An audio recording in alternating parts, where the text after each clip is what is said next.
Greetings. We're happy. Greetings, dear friends. We're happy to welcome you to the international discussion dedicated to the International All People's Forum, Global Crisis, We're People, We Want to Live, that took place on Saturday, May 7th. This forum raised an immense amount of feedback and continues to resonate with millions of people around the globe. The reason for this are Birçok insan anladı, milyonlarca insan anladı, bütün dünyada yaratıcı toplumun hakkında. Sebebi bunun thousands of volunteers from more than 180 countries of the world and united millions of people worldwide. Binlerce volunteer. The topic that were discussed are the following: climate, common enemy of the entire. Konular hangilerini biz laf ettik? Klimat. O en büyük düşman bütün dünyanın. O kadar çok kataklizma oldu da biz anlamarız niçin bütün dünya liderleri susarlar. Kim oynar? O tarafta nerede bizim düşmanımız? Niçin bizden bu doğruları hepsicini saklarlar?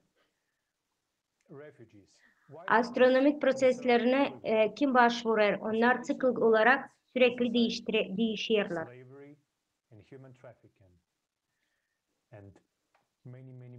O kadar çok işler olur, satılır, insan, çıraklık yapılır. Pek önemli. Hani biz değil sadece size anlatalım bu problemleri. Ama biz yaptık büyük bir bölüm. Hangisi lazım, pek lazım oldu hani insanlar kalsın yaşamakta. Bütün insanlar, bütün dünyada anladılar doğruları, hangilerinin içinde biz şimdi bulunuyoruz. Daha açan bir sürü komentarı biz işitiyoruz, görüyoruz. Biz anlıyoruz hani bütün insanlar anlamaya başladı. Hani bu büyük global krizisi, o krizis tüketici format içinden. Nerede onun en önemli amacı kötülük. Olay onda hani biz lazım kuralım yaratıcı toplumu ve yaşayalım başka türlü. Sağ olasınız Alexander. Pek seviniriz. Hani siz anlattınız bize forumu şimdiki güne. Bugünkü gün halklar arası online diskusyası bizim bütün sevgili spikerlerle devam edeceğiz bu konuları laf etmeye bu forumda. Hem de paylaşacağız size bizim fikirlerimizle. Benim için pek önemli size göstermeye bizim misafirlerimizi. Meksika'da jurist hem antropolog Guadalupe Rodriguez. Sharon Butelize, çevirici. Konstantin Rybachuk, doktor. O sürekli bizimle birlikte yaratıcı toplumun içinde bir tane de çevirici İngiliz diline.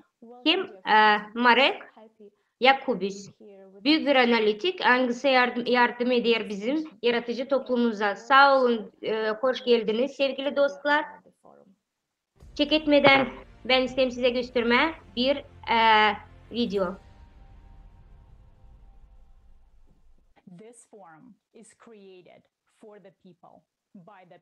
Bu forum yapılı insanlar için, kendi insanların için. Bütün volunteerlar yaratıcı toplumun içinde toplandılar. Bugünkü gün pek önemli. Çünkü bugünkü günde olaylar bize anlatır, hani bize sadece onlara ait. Bu olay nasıl oldu? Sadece volunteerlara ait. Volunteerlara büyük sağ olasın. Bu informasyayı yetiştirmeden size lazımdı milyonlarca insan toplansın. Zaman hayırlı olsun sevgili seyrediciler. Bu bitki bir cenk, insanlığın cengi. O artık gidiyor.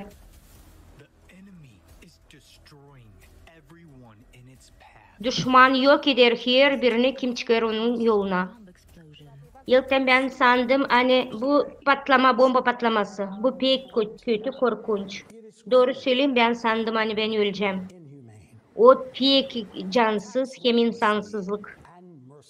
O kadar atak yapar, hiç kimseye can acımadan. Onu yok eder hepsini, kim çıkar onun yoluna.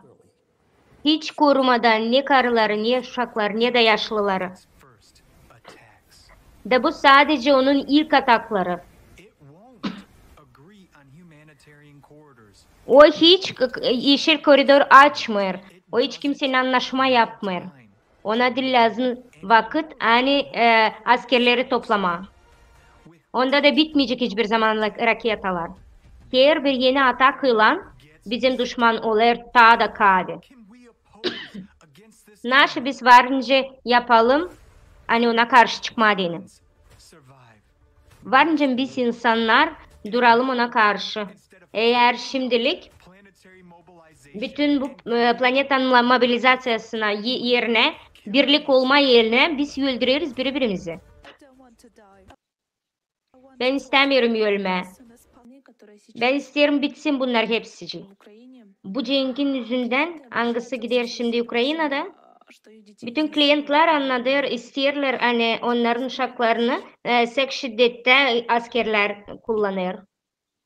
Ben yaşadım 2 hafta okupasyonun içinde. Hepsi bu 2 hafta kötülük hem de korkunç içinde yaşadık.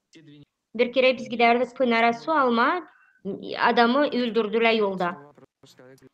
İnsanlar yürlerdi, uçaklardan raketalar uçardı. Dayılıları hepsici gömerdi kendi evinin yanında. Ziracimülleri hiç kimsecik bir yere yollan götürmerdi. Pek isteriz hani insanlar düşünsünler, naşonlar yapayım. De bu dünyayı biz kurduk. Biz insanlar. Ukrayna cengi bu bir ahmaklık. Bu bir aptallık.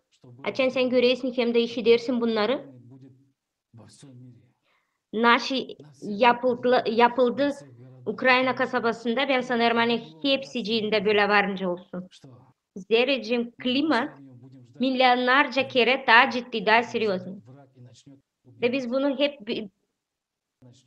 hep bekleyeceğiz mi? Bekleyeceğiz gelsin ki herkesin evine de öldürsün hepsinin. Ne zaman biz başlayacağız dürtülmeye de bağırma karavu? Kaç kere biz bağırdık? Biz hiçbir şey yapamayız. Hepsici yatacak bir mezarda, kardeş mezarda. Eğer şimdi biz toplanmazsak, kendi gücümüzü harcamazsak ve çıkmazsak kendi bir düşmanımız önüne. Bu pek zor ama biz lazım bunu yapalım. Eğer biz istersek yaşama, biz insanız. Biz isteriz yaşama. Bizim amacımız hani anlatmak hepsi için hani biz insanız. Lazım anlatmak hepsini hani biz sivilizasyayız. Bırakma bütün kirlilikleri hangisini şimdi yaparlar. İnsan öldürme. Koymak hepsini doğruluk üzerine. Kurtarma insanların yaşamaklarını. Bu bizim amacımız. Biz buradayız. Şimdi hepsinden savaşıyoruz. Biz isteriz ki hepsimiz olalım halis insan. Geldi vakit. Yapmak hepsini hani her şey ayakta kalsın.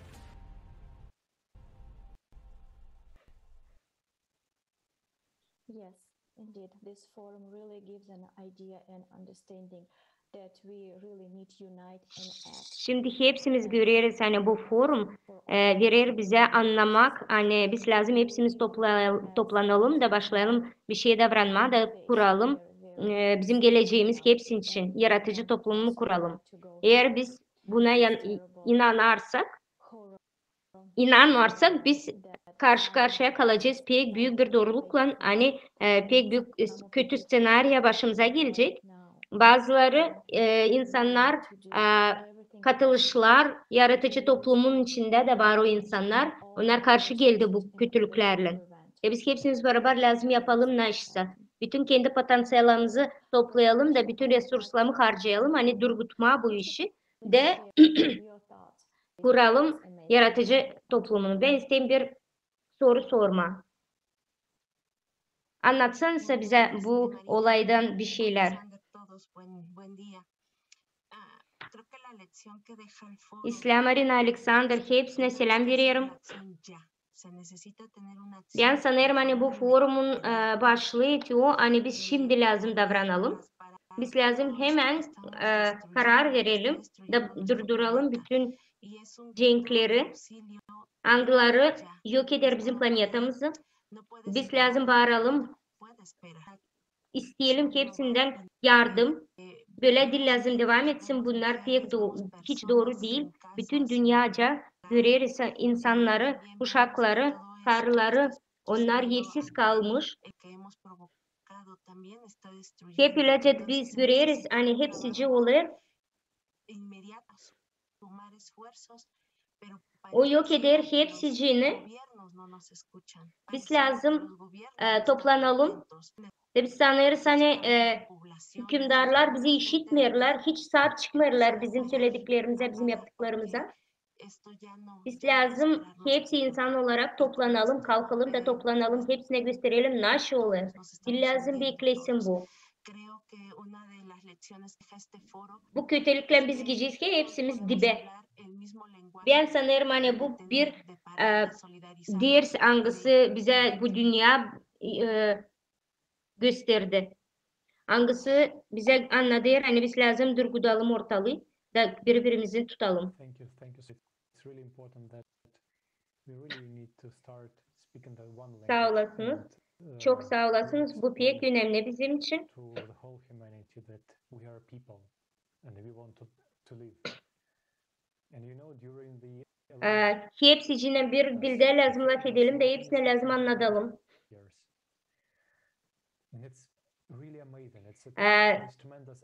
Balonçonlar çevirdi senkron olarak bütün formu. Bu pek büyük bir iş. Sıradan insanlar bunu yaptı, içten yaptı. Bu pek büyük bir kaliteliydi de ben pek ister söyleme hani güzel bir çeviriydi. Biz istemiyoruz onlara çeviri söyleme. Biz isteriz onlara söyleme hani onlar kali speaker.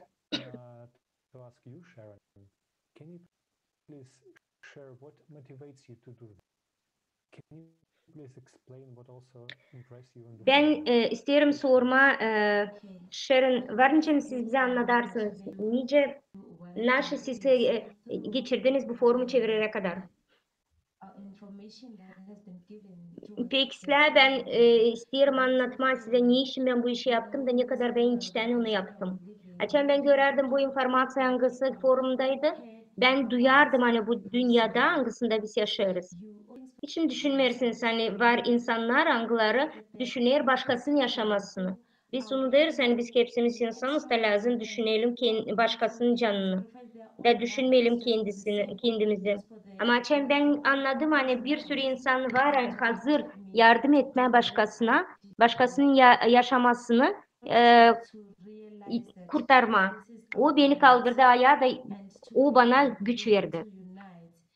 Ben isteyeyim söylemeyen biz ki hepsiniz lazım bir araya gelelim. Birlik olalım da İslam anlayalım hani sadece beraber biz varınca yaşamakta kalalım. Bu büyük masraflarda bir olay. Lazım birbirimizin arka arkaya kalalım. Da klimata karşı çıkalım. Sadece bu beni motive etti. Sağ olasınız. Büyük sağ olun Sharon. Daha isterim bir tane perevotçikleneyim de görüşlen sizi tanıtma. Hangisi bulunduğu Cenk içinde bu Konstantin Rybachuk. O Konstantin söyler misiniz bize niçin siz bizimle berabersiniz? Niçin siz katıldınız da anlattınız böyle zor konuları da susmuyorsunuz? Sağ olun sevgili seyirciler. Sağ olun bana verdiğiniz bu durumu yapma. Ben sizinle beraberim çünkü benim için bu değil hep o. Benim için bu pek önemli. Hani bu korkunç dünyada hangisinde biz yaşarız büyüğün. Bizim ellerimizden yapılı. Ben isteyim söyleme yani biz değil lazım başkasını elde edelim bizden kare. Ama biz o kadar kaldık da bir şey yapmadan hepsine bakarız boş boş. Bir sürü kötülük oldu, açlık, insan satılır. Ve biz anlıyoruz yani sadece biz bunu varınca durduralım insan olarak bütün kataklizmaları. Her bir katastrofalarda hiç kimse kabahatli değil. Sadece biz. Eğer söylersek hani başkası kabahat o zaman bu doğru değil. Biz susarız. Biz sabrederiz. Biz hiç kaldırmayız bu konuları. Bu değil doğru. Biz savaşmayız onlara karar verme. Bütün korkunç, bütün kötülük, ben gördüm, kendi uşaklarım gördü, kendi gözlerimizle o cengin suçluluğu bunları yaptı insan da ben isterim söyleme yani sıradan insan da isterim söyleme yani öbür insanlar onu çekti, sustu, kabul etti. Eğer biz istersek İslam'a doğru bir yaşamak, biz lazım daha hareket edelim, daha çok yola çıkalım da bir şeyler yapalım. Sesimizi çıkaralım da insanları da durgulayalım doğruluk olmadan. Ben konferansiyada gördüm bir sürü konu da ben şimdi anlarım hani bütün dünyada bir sürü ağaç, 30.000 kişi ölüyor açlıktan, 80 milyon kişi üyelerle uyuma ağaç. Bizim hepsimiz, her işimiz var. Teknolojimiz, insanlarımız, paralarımız, bizim var uzmanlarımız, bizim var aklımız, fikrimiz, hepsimiz var. Hepsi naşı var. O insanlara lazım sadece yeme. Bizde var milyarca insan, angılarında pek çok var. Ve biz anlıyoruz hani açan yürütürler mal, onlar boşuna gider. Ve biz anlıyoruz hani o zenginler yapar pek büyük boş işler. Öbür tarafta da bir sürü insan aç kalır. Biz de insanlar olarak bu akmaklığı çekeriz, susarız.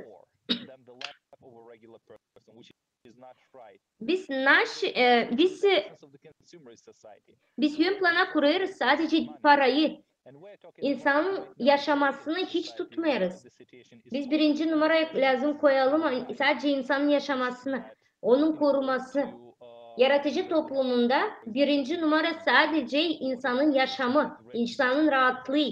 Bu problemleri çözmek için bu krizisler, bir sürü krizisimiz var. Biz lazım kendi fikirlerimizi değiştirelim. Biz lazım bütün topluluğumu kaldıralım ayağa da anlatalım hepsini hani insanın yaşaması bir numara. Ben pek öfkelendim açan baktım. Açan ben bakardım da aynı zamanda da çevirerdim bu forumu. Bizde var bir sürü organizasyon angıları bu problemleri lazım çözsün. Kaç günler için bir sürü organizasyon var. Angalarını yapar hep ile biz şimdi yaparız. Ama aynı zamanda biz göreyiz hani o problemler bitmiyor. Onlar daha çoğalır. Onlara kimse çözmüyor. Biz görüyoruz hani krizisler çoğalır. Da bu organizasyonlar bir şey yapmıyor. Da gene de hepsi bu işler yapılır insanla. İsterim söyleme hani eğer pek biz istersek de biz yapmazsak bir şey susarsak söylemersek o insanlara yine çocuklar siz böyle yapmayın. Siz yapmayın öyle size söylediler. Her yıldan bir sürü para siz harcayasınız bu problemaları çözme ama o problemalar çözülmüyor onlar daha da kötü. O olur demek ki siz yapıyorsunuz naşsa yanlış. Da ne kadar biz söylemiyoruz bunları, laf etmiyoruz bunları. Da hep o insanlar devam eder yapma. Hep öyle susma. Biz şimdi anlarız yani sadece bizim toplumumuzda biz lazım varınca yapalım güzel bir yaşamak.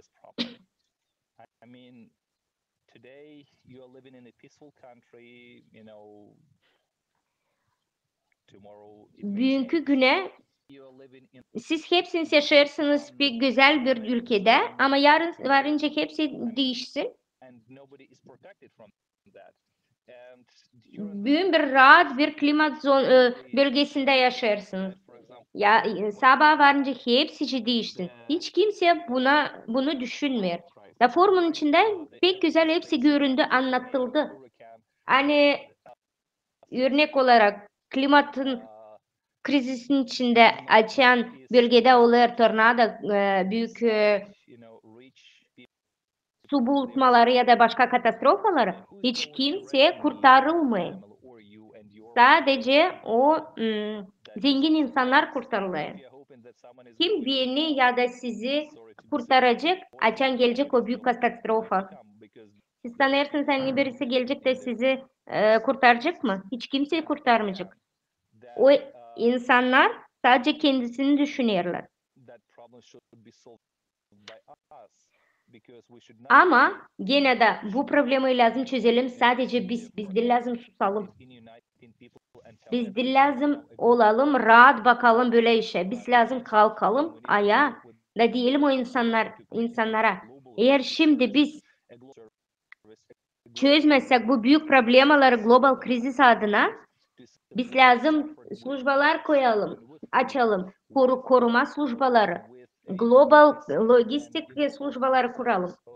Angları hepsi zor zamanda insanlara getirecek yemek, ruba, ilaç ve çocuklar bu problemaları global olarak.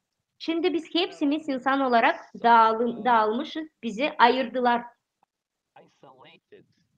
Ben bilmiyorum niye için böyle olur.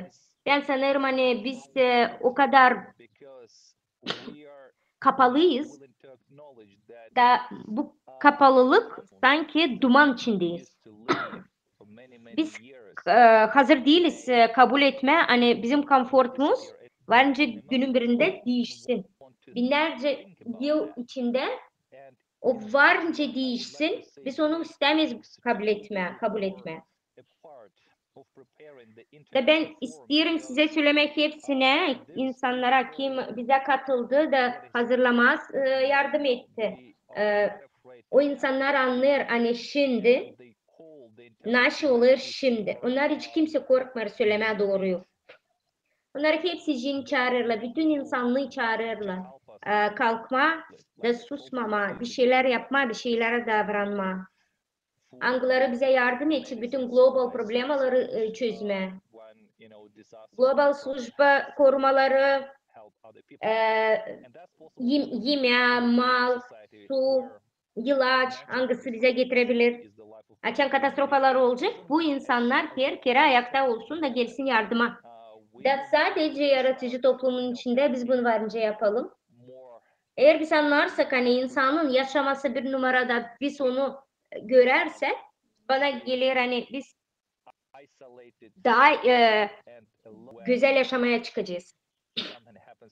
Öbür halde biz kalacağız yalnız, ayrı, hem de kötülük içinde. Ve böyle durumda kimse bize gelmeyecek yardıma. Bize lazım sadece birkaç insana hem zor. Lazım sadece onların akıllarını değiştirmeye ve anlasınlar hani bizim konfortluk içinde angılarını biz pek beğeniyoruz da sınaşık sonra o yok olsun. O yok artık. Şimdi hiç kimse kendini koruyamaz. Derecem biz karşı karşıya çıktık bir büyük global düşmanla.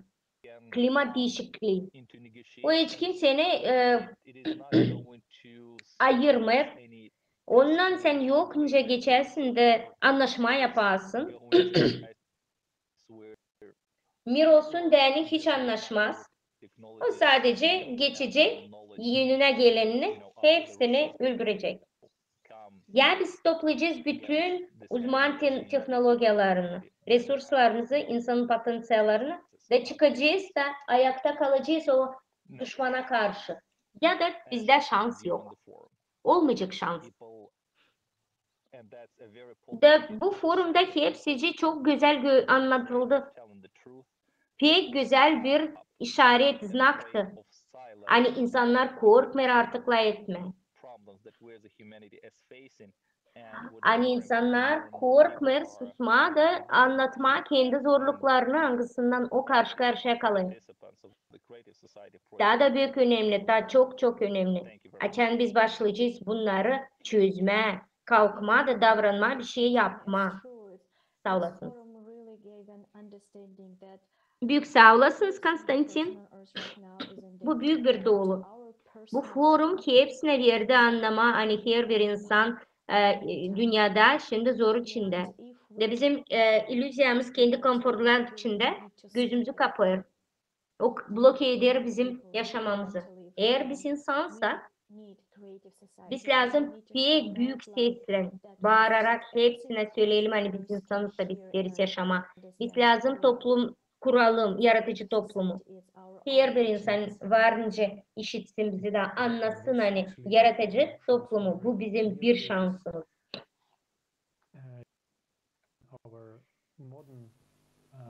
Doğru. Şimdi bu forum hepsini bize güzel gösterdi. Bizim şimdiki toplumunda hani şimdi bulunur tüketici formatta. Niçin biz ona söyleriz hani o tüketici format?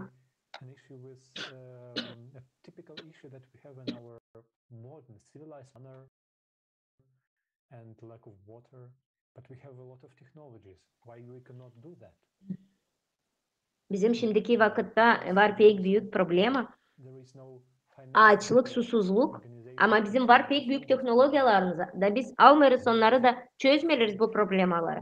Çünkü biz söylemiyoruz o problemaları. Ve hiç kimse bizi finanse etmeyecek. Ve böylelikle birazcık başka amaç da bakmış nefsici değişir. Ama yaratıcı toplumun içinde bu hiç soru olmayacak. Var bir sürü çok moment angıları bize yol gösterir. Siz lazım varınca bizimle paylaşarsınız. Sağ olun. En büyük beni şok etti video bizim dostlarımızın Ukrayna'dan. Ben pek şaştım ki o insanlar angılarını ben bilirim. Angılarından biz dostluk içindeyiz. Onların bir gün içinde bütün yaşamakları değişti. Ve biz anlardık hani bizimle de benimle de vardınca böyle olsun. Eğer bir şey bir yerde olarsaydı şimdiye kadar Suriye'de de Irak'taydı da hep bu olaylar. Biz sadece bakardık haberleri de biterdi bu işler. Biz onunla eğitmerdik, biz görmerdik nice insan zor durumda kalır. Kimersere bu haberlerde söylerdiler ne kadar para lazım bunları düzeltmeden ama hiç kimse etmerdi, söylemerdi hani insanlar kaybederdik, insanlar ölerdi. Ben şok içindeydim. Bir taraftan bu pek güzel yaptılar. Video kuruldu çok güzel. Gösterildi birkaç kasabanın cenge kadar önce güzeldi. Hepsi uşaklar oynardı, insanlar pek mutluydu. Güneş ışılardı. Daha sonra birkaç gün içinde hepsi yerle bir oldu. İnsanlar kaçtı mağazaların içine, Konstantin gibi. Ben pek canlandım, açan Konstantin söyledi, o varınca değiştirsin. Ya o anlar da hani varınca dönmesin. Hepsi biz anlardık. Ama nice bizde 21. yüzyılda vardınca böyle bir situasyon çıksın açan elimizde hepsi teknolojiyalarda ne zaman o kadar güzel yaşamaktaysak ben sanırım hani pek büyük güzellik bu forumda hani o kaldırsın güzel hepsi soruları hangisinden biz şimdi karşı karşıya geldik. Çünkü varınca söyleme hani insanlar bugün sınaştılar derinden problemaya bakmama. Varken sıradan bir informasyon. Da nasıl gösterildi bağlantılarında. Onlar sadece öyle baktılar, analize etmeden sadece tüketme informasyon. Ben pek büyük şoklar içindeydim. Hani ertesi günü konferansiyadan sonra ben gördüm hani konferansiyanın içinden ne haberler, temalar vardı. Onlar yarısından saklandı. Çünkü onlara hiç istemiyorlar onlara açıklama doğruyu. Hangi dünyada biz yaşıyoruz? Niçin bu kadar yalan içindeyiz? Başka bir olay beni pek şok etti. Hani ne kadar biz para harcadık bu klimatı düzeltmek için. 2002 yılda o 5 trilyon dolara kadar aştı. Nerede o paralar? Belki söylemeye hani eğer bakarsak öbür taraftan her yerde senalar büyür, enerjiye büyür. Almanya'da insanlar alamıyor satın o enerjiyi. Nerede o paralar? Kimse oynar insanın yaşamasın mı? Bu temanın ne kadar aktüel olduğunu görüyorlar. Da konferansiyanın pek güzel önemli yeri bu forumun. Hani halizden gösterir da çıkarır yüze bütün problemalara insanlar görsünler onları. Çünkü eğer insanlar görürseler bunu onlar varınca aşsınlar, geçsinler bu problemaların üzerinden da çözsünler onları. Biz işi derken problemaları biz istemiyoruz anlamak derinden o problemi. Biz anlamıyoruz bunları. Da derken bu konferansiyanın adına ben istedim söylemeye hani pek önemli konular açıldı da biz lazım anlayalım. Hani bu forum anladır hani insanın canı her kere bir numara. Böyle. I also absolutely agree with you that our future and the future Sağ of olasınız our Marek. dear ones depends on how fast Ben hep öyle kabul ediyorum sizin her bir söylediklerinizi. Hani bizim geleceğimiz hem de bizim sevdikleriniz de geleceği ona bağlı. Hani ne kadar hızlı biz anlatacağız bu konuları, bu haberleri bütün dünyada. Da ne zaman biz işiteceğiz doğruyu, prostlukları, klimatın adına da ben korkarım düşünmeye yani biz onu aşınca da biz yapamayacağız bir şeyler bu katastrofaya karşı. Herkes bizden herkes bütün informasyon anlatsın herkese yaratıcı toplum için nice bir çıkış bu kötü situasyondan.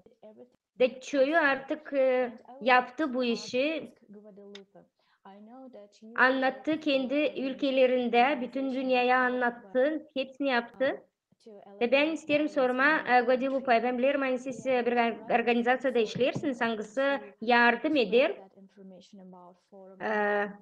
yok etme nasiliyi, şiddeti sizin dünyada. Ben bilirim hani forumun karşısında yönünde siz anlattınız bütün informasyonu da siz çağırdınız insanları gelsinler de bize katılsınlar, baksınlar da istemirsiniz mi siz bize anlatma sizin fikrinizi ne kadar daha var önemli hani insanlar baksınlar bunu. Nasıl siz sanırsınız hani bakarsınlar nasıl yardımcı olacaklar.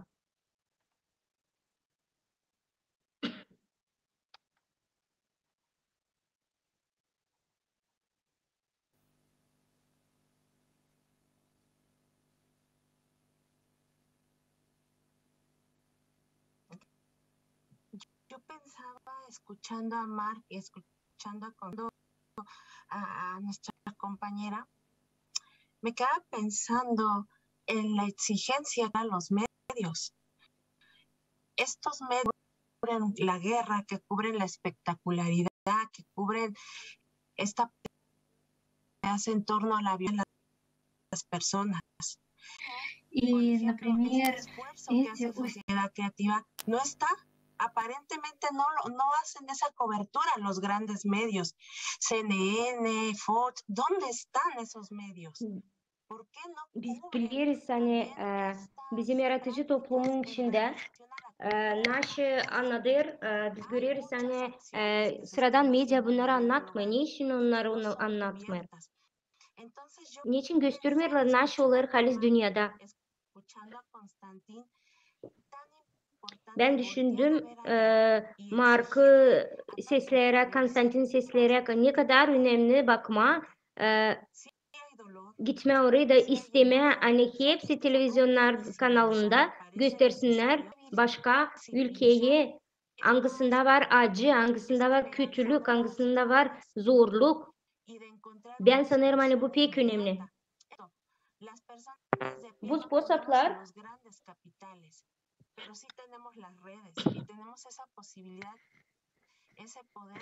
bizim insanlarda yok öyle büyük kapitallar. Bizde var sosyal bağlantıları, bizde var imkan, hani var güç. Lazım hani biz varınca çağıralım insanları da toplansınlar beraber. Da isterler hani durgutsunlar bunları hepsini. Biz pek düşünüyoruz hani klimat değişikliği olur.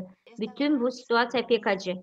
Da bu bizim real neslimiz. Da büyük bu ülkeler, bu büyük ekonomikalar hiç düşünmüyorlar bunu. Çünkü onlar yapmıyorlar o politikayı hangisi yardım varınca versinler. Tam tersi onlar başlıyorlar yollandırma cenk insanın üstüne. Da o kadar açık hani insanın yaşaması o kadar pahalı. Bunu onlar istemiyorlar anlama. Bu pek acı birleşme. Hani onlar bizim pahalılığımızı görmüyorlar. Biz insanız, biz mal değiliz. Ama ben görüyorum hani bu tam tersi. Çünkü ben düşünerdim reyting için, ben düşünerdim ki o olaylar için angıları biz tüketiyoruz. De biz düşünmüyoruz hani bu pek kötü. Doğru onda hani Konstantin'in lafları içimizde büyük bir acıyla çıktı. Açen ben baktım onun videosunu, onu işittim, sesledim. Konstantin sordu, kim kabahatlı? Hep öyle de sordu. Bu beni dedi çok düşündürdü. Ben Guadalupe, ben nasıl yaptım, ben gördüm, hani ben varınca değiştireyim. Ben isterim söylemek Guadalupe, hani ben varınca, biz varınca bunu durgulayalım. Konstantin'in lafları bana geldi hani onlar o kadar güçlü de onlar halizden bizi zor durumda bırakmayacak. Biz lazım kaldıralım. Biz yaşarız öyle prostluk içinden yerde biz hiç değiliz bir insanlarla beraber.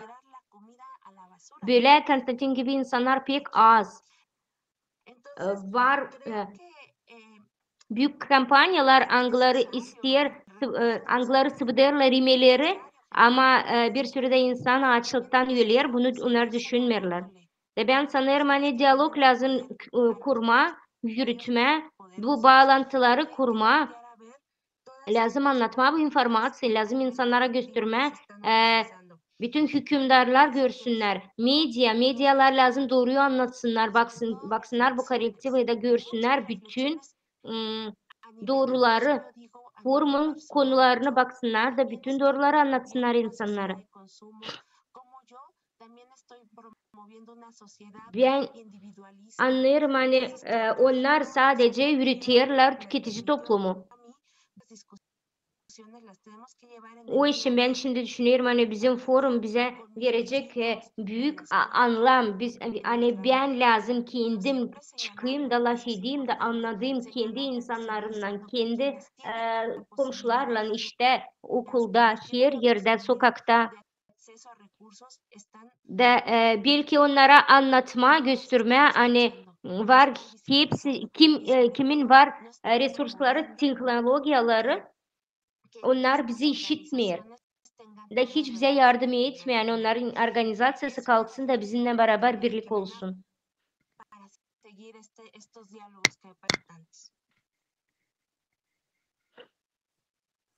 Ben sanırım hani bu konular sadece bizim diyalogları üretecek.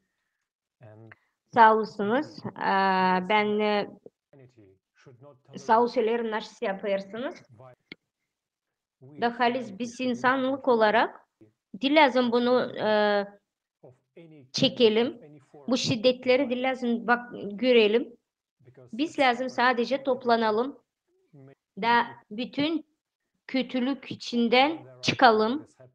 Bu olur sadece o zaman açan insanlar susar da kapar gözlerinin her tarafından aşağıya. Biz varınca bunları değiştirelim. Da bu bizim elimizde. Biz halis varınca bir şey yapalım. Hani bunları durgulayalım. Çünkü biz varınca yapalım. Hiç kimse şiddet uygulamasın. Hiçbir insanla izdivaç olmasın. Çünkü bu lazım değil. Biz lazım öyle yapalım. Hani 8 başlık yaratıcı toplumun adına yaşayalım. Nerede? En pahalı insanın canı. Bu informasyon, bu konuları ya da haberleri hepsine lazım anlatalım. Hızlı. Ben isterim bütün çeviricilere söylemeye sağ ol. Siz pek büyük işler yaparsınız bu formu çevirerek kendi dilinize. Böylelikle siz yaparsınız, siz anlatırsınız başka insanlara, onları tanıtırsınız. Siz tanıtırsınız onları hepsinden. Nice biz varınca bu kötü formatları değiştirelim. Daha naş varınca yapsın insan hangisi çevirir. Ben isterim size söylemeye böyle bir durum. Hani her kere açan ben hazırlanırım çeviriye, sinkron çevirmelere. Çeviririm onları. Her kere ben anlarım bir iş. Hani speaker ister anlatma insana. Ben anlarım bu anlayışı. Ve ne kadar daha çok ben anlarım bunu. Daha derinden ben onu görüyorum, daha anlarım. Ve insanlarla da paylaşırım. Bu benim optum. Her kere ben isterim paylaşma yaratıcı toplumun adına. Mesela bu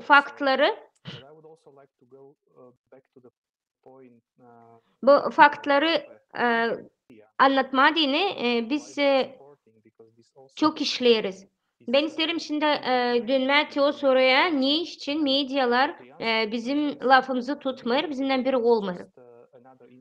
Bu informasya değişir birbirinden. Bu bir instrument business yürütmek için. Bilirsiniz mi? Medyanın var aksiyonları ve sizince görürsünüz yaratıcı toplumun başlıkları o medya. Ve biz görüyoruz hani o insanlar kim varınca paylaşsın haberlerle onlar varınca böylelikle insanla manipüle olsun. Da bu aksiyonerler şimdiki medyanın içinde eğer tutsaydı bizimle beraber olsaydı onlar kaybedecekti kendi bizneslerini. Da teni için onlar böyle yapıyorlar. Bilmiyorum kim Tali ya da Alexey söyledi anlattı bu işi, bu soruyu. BBC içinde, BBC onlara sanki savaşta anlatma bizim yaratıcı toplumu ama hepsine anlattı. Nice onlara yarar. Sadece o iş için biz lazım başka bir yerlere gidelim. Bütün kanallara başvuralım.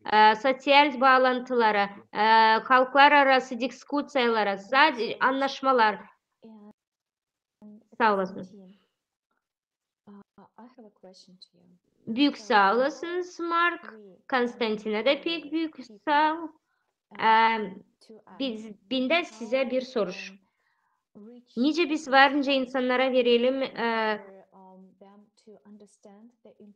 önce biz varınca insanlara yetişelim, anlatalım ne kadar önemli bizim yaratıcı toplumumuz. Önce ne kadar hızlı biz onu kurmamız lazım. Sağ olun Marina, soru soruyorsunuz. Nice? Bilirsiniz mi? Eğer biz anlarsak nerede biz bulunuyoruz? Hani biz bulunuyoruz şimdi Cenk içinde klimatla. Ve bizde var sadece öyle bir seçenek. Ya biz kazanacağız ya biz kaybedeceğiz. O için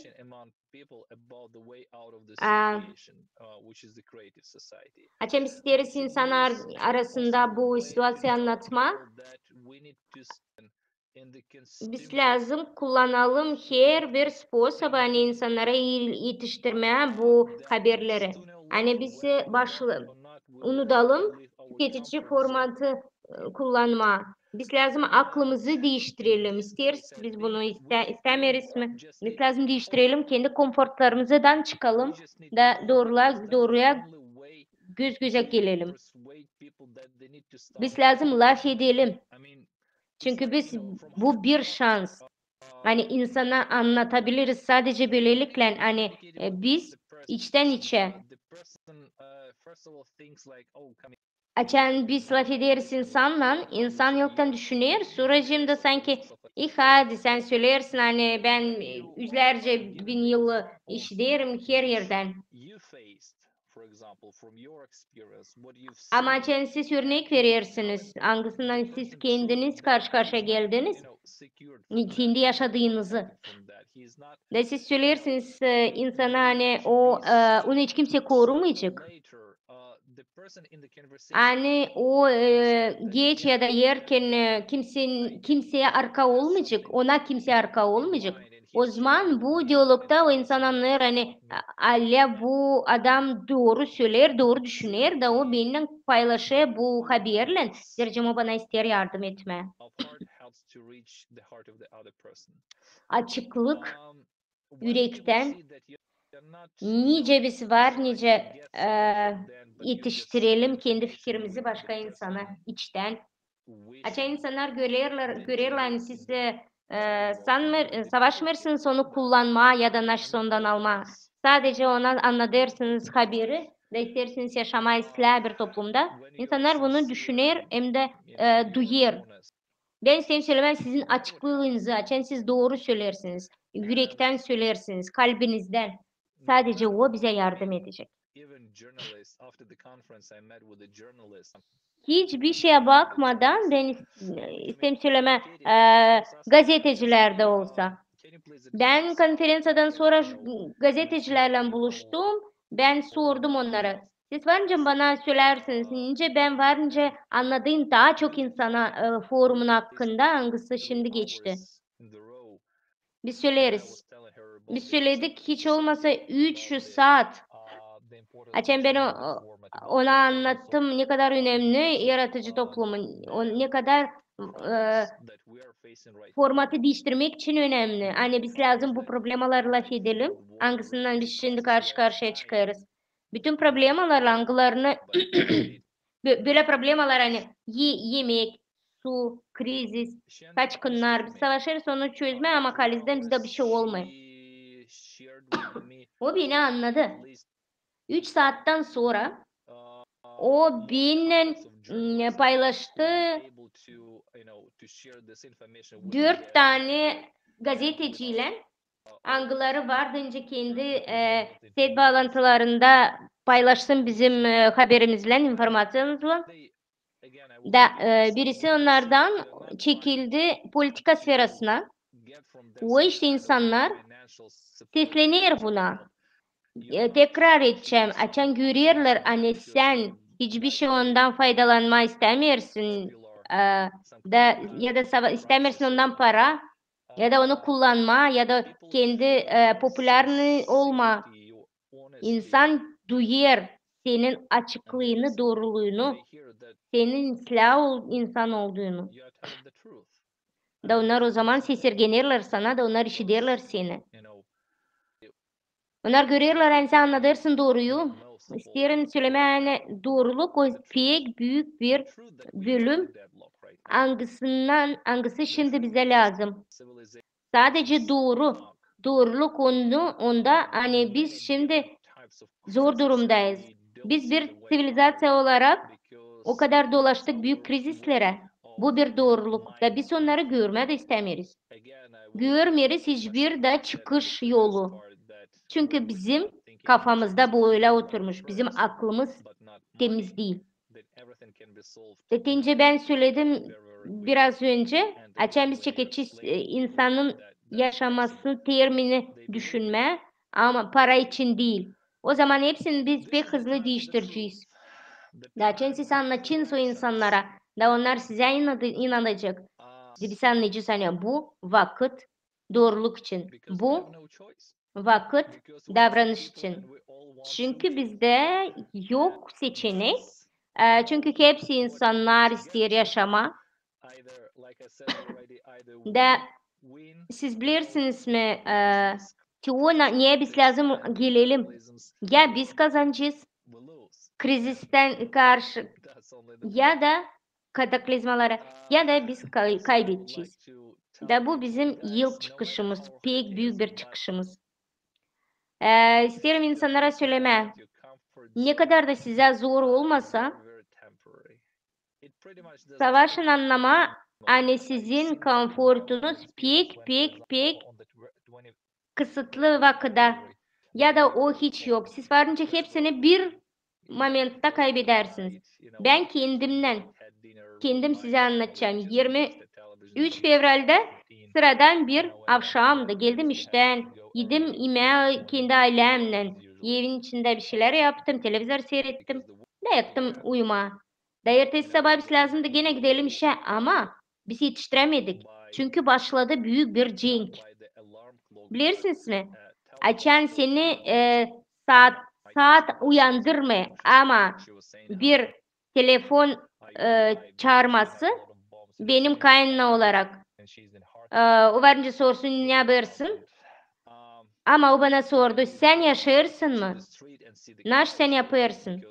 O Harkov'da kocasından. Açan sen çıkarsın dışarıda görüyorsun arabaları anglarında insanlar savaşırlar kaçma. Bırakırlar hepsini kendi evlerine de sadece giderler, kaçırlar. Çünkü çeketti cenk. De siz bilirsiniz sen 4 kilometre içinde aeroport var.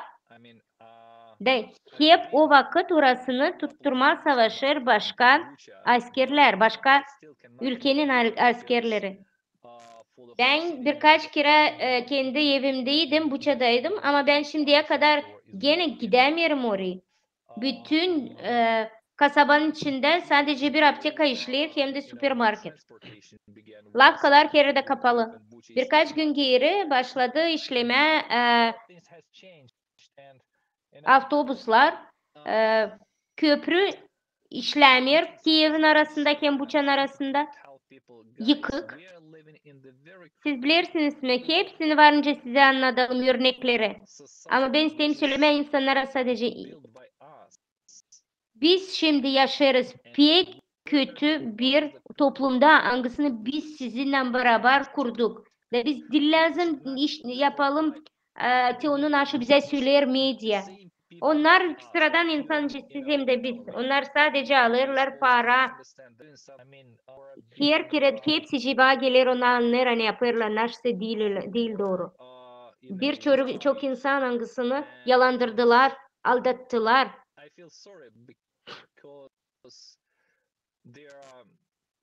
Benim pek canım acır. Hani insanlar, biz, sen. Onlar hep öyle insanlar, siz hem de ben. Bilirsiniz mi? Nice ben varınca bunu söyleyeyim İngilizce. Bilirsiniz mi? Fayda o insanlardan varınca olsun sadece o zaman. Açan onlar başlayacak davranma. Nice bizim yaratıcı toplumumuzun bir parçası. Bu insanların var akılları, onlar hepsinde o akıllar yok. Ama onlar varınca olsun faydalı bütün insanlığa. Zaten biz hepsimiz bunu anlayacağız. Hepsimiz biz olacağız. Bir büyük ailenin parçası. Ben geçen hazırlandım foruma ben anladım hani sadece şimdi Şimdiki vakitte, momentta. Biz varınca olalım beraber ve biz varınca aşalım bütün basamaklarımızı. Ben isteyim söylemek beraber o insanlarla kimler kurdu bu yaratıcı toplumu. Ve ben şimdi düşünüyorum o kategoride biz, ben değil, biz insanız, Teote insan kim projekti kurduk. Yaratıcı toplumu projekti. Biz o insanlar kim düşünür bir türlü. Tüketici format o ne? O ben insan bencil, sürekli benler. Teote tüketici düşünüş. Ama eğer biz yaparsak, böyle yaşarsak o kategoride angılarını söyler hani biz yaşarız bizim için, sizin için. O zaman bizdeki hepsi varınca değişsin. Ve biz varınca yapalım daha çok beraber çok işler. Ve biz o zaman fayda bulacağız, göreceğiz. Çünkü bugünkü günde diskusyada birkaç kere anlattılar. Hani bizde var teknolojiler, uzmanlar, bilimler de biz biliriz varınca yapalım ki hepsine yetişsin her iş. Sonra nede biz savaşıyoruz? Domine etmek için. Ben affedersiniz beni ama hiçbirimiz biz ölümsüz değiliz. Hepsimiz biz bir gün öleceğiz. Ben isteyim söylemez. Siz ne için savaşıyorsunuz? Ben söylerdim forumda. Hiç önemli değil. Ne kadar sen yaşayacaksın? 70, 80, 30, 100 ya da daha da çok. Ama günün birinde sen bu dünyada ölümlüsün. Niçin sen yapıyorsun onu, yürüdeysin onu, nasıl insana kötülük getiriyor? Sebep bunda ne? Siz lazım anlarsınız biz ki hepsi insan, Allah'ın insanıyız. Ve günün birinde biz lazım cevap verelim bizim Allah'ımızın önünde. Nasıl biz yaptık? İslam mı, prost mu? Bize lazım anlatma, söylemek, başımızı eğilip de cevap verme. Nasıl biz yaptık bu dünyada? Bu işin hepsini isterim söyleme. Kim bizi seyredecek? Sevgili dostum, kaldır kendini. Savaş daha hızlı olma adam. Çünkü günler onlar pek kısa. Da bunu ben anladım kendim ne kadar yaşadım iki haftanın içinde, okupasyon içinde yaşarken. Açan benim üstüme bombalar gelirdi. Sokakta açan armiyalar öldürerdi birbirini. Bunlar hepsi civarınca pek hızlı bitsin. O iş için insanlar yalvarırım. Olun insanda, savaşın olma insan geç değilken. Bu tinaş isterim ben hepsini size söyleme. Ben isteyim söyleme hani örnek olarak açan ben hazırlanan bu foruma bu o kadar canlıydı. O kadar ben sevinirdim. Hani sen yapıyorsun güzel işler. Lazımlı işler, faydalı işler. Sadece sana fayda getirmeyen bütün insanlar açan sende bu sanki senin masan dolu yemeği de sen onları yalnız yiyemezsin. Da sen istersin bu yemeğiyle paylaşmak hepsi insanlarla, hepsini mutlu görme. Var öyle laflar hani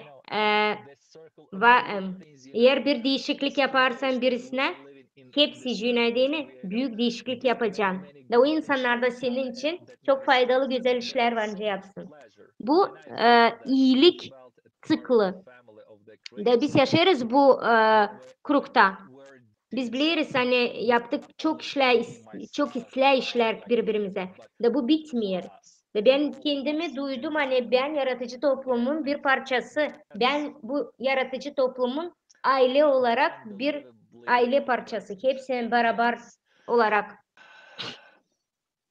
Bu benim için pek önemli. O teontinin ne için biz lazım yaşayalım. Böylelikle biz taisle yaşayacağız da ben böyle benim yaşama. Eğer bir kere siz bu güzelliği içinizde duyarsak, hani nasıl siz verirsiniz, nasıl siz yaratırsınız, nasıl siz duyarsınız, başka bir şey istemeyeceğiniz. Sağ olasınız Konstantin.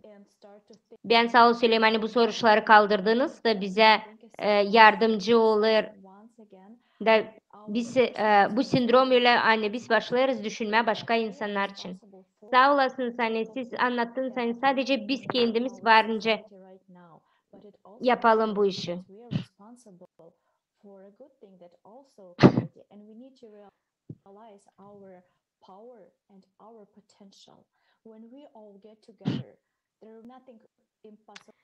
Biz lazım anlayalım, hani bizim potansiyelimiz var.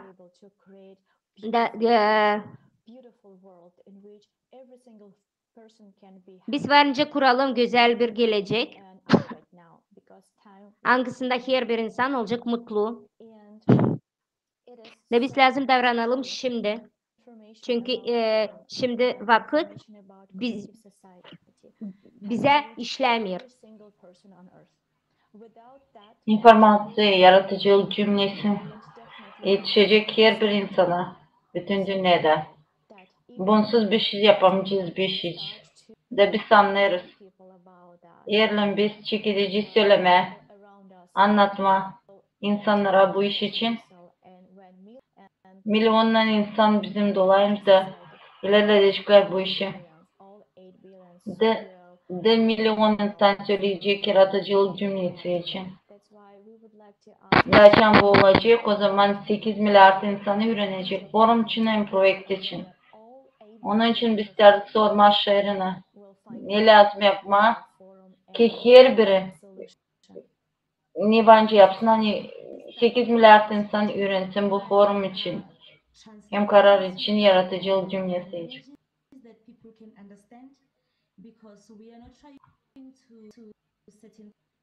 Bu forum geçirildi, daha çok dilen kadar daha ileri ki insanlar anlasınlar haberleri. Biz isteriz ki bu oluş için öğrensin daha çok insan bütün dünyada. Onun için ne kadar daha çok dile çevireceğiz, o zaman daha çok insan kendi dillerinde öğrenecekler ne olur bizim dünyada. Bu teori için biz işleriz. Ben isterim kaplama daha çok insan ne olur dünyada anlasınlar diye. Ki bizden kare kimseyi değiştirecek ne olur dünyada. Da bunu bence yapımsa birer de bilirim, hani forum çevrildi 100 dilden ziyade. Da bize var ta 200 dil anılarını bence kaplama da anlatma. Bu oluş için sosyal bağlantılardan azdan aza da daha çok insan teklif etme, yapmaya bir değişir. Biz zulda söylersen yeli yıkar. Da yokunca bunu yapma yalnız.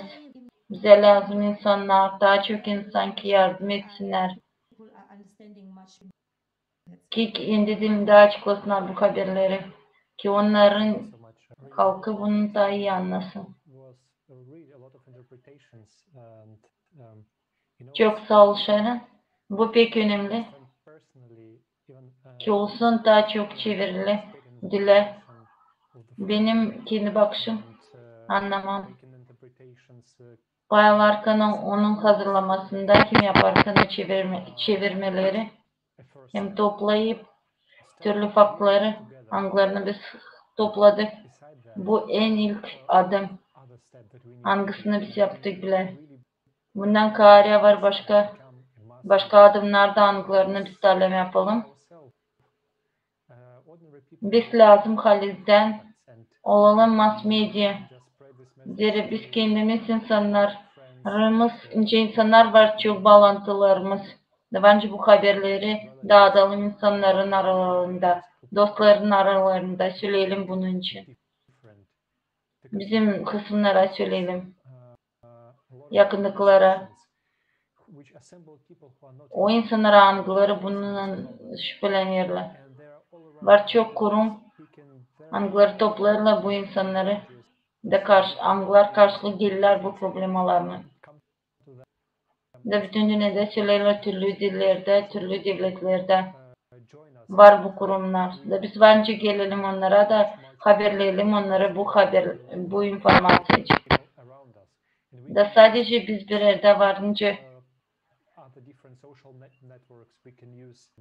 zira biz biliriz hani dolayında var çok insan da biz bence kullanalım türlü sosyal bağlantıları kullanalım ki onları kendi yaşamımızda kullanırız. Ama değil sadece paylaşmadığımız fotolarla neredeydik biz ama en önemli haberlerle anılar bize bugün var. Daha çok biz onları dağıtırız daha çok. Biz yaparız bunu bir yerde de yardım ederiz bizim insanın potansiyelına birleşme. Da sadece her bir işinle biz bence durgulayalım bu klimatik belalarını da yapma bizim planetayı güzel kim ilerleyen de bu bağlı sadece bizimle. Da ilk sefer insanlar karşı geldiler bir düşmanla, klimatla da lazım halitten birleşme, toplanma ki hepsi insanlar toplansınlar. Ne çünkü biz insanız da biz isteriz yaşama. Saygılı misafirler çok sağ ol. Hani bulduğunuz vakit da paylaştığınız bu konuşmada. Sizin işiniz pek önemli hem faydalı. Da isterim danışma bizim seyredicilere saygılı dostlar. Duyar sizin hani bu faktlar pek lazımlı size diyeni. Da isterdiniz yardım etmem yaşamanın ilerlemesinde. Beklemeyin. Siz varınca çekidesiniz çalışma şimdiden da bu pek ilim da haberleri hani siz işittiniz bugünkü diskusyada hemen uygulanan verilen speakerler bütün dünyadan global forumunda lazım işitilsin her bir insanla bizim dünyada da biz varınca kullanalım hepsi mass medyaları platformalarınca Facebook, Instagram yerden biz bağlıyız insanlarla dağıtalım bu informasyayı da en iyi neyse bence yaparsınız şimdi paylaşırsınız bu haberlerle kiminle bilirsiniz. Niçin ki açan biz toplanırız bir niyette biz bence haliden değiştirelim durumu. Daha bir kere danışır size seyrediciler. Eğer siz insansınız, kahramansınız da istersiniz çalışma yaşamanız için haberleyin hepsine. Bu haberler için hem bizim planetin yaşaması bağlı her birinden bizimle. Da isterim şükür etmek hepsine kim pay oldu. Çevirmede, hazırlamada bu forumun hem diskusyanını da biz şükür ederiz misafirlere. Onların bilgileri için anılarından pay oldular bizimle büyün. Sağ ol size. Görüşeceğiz gelen sıraya.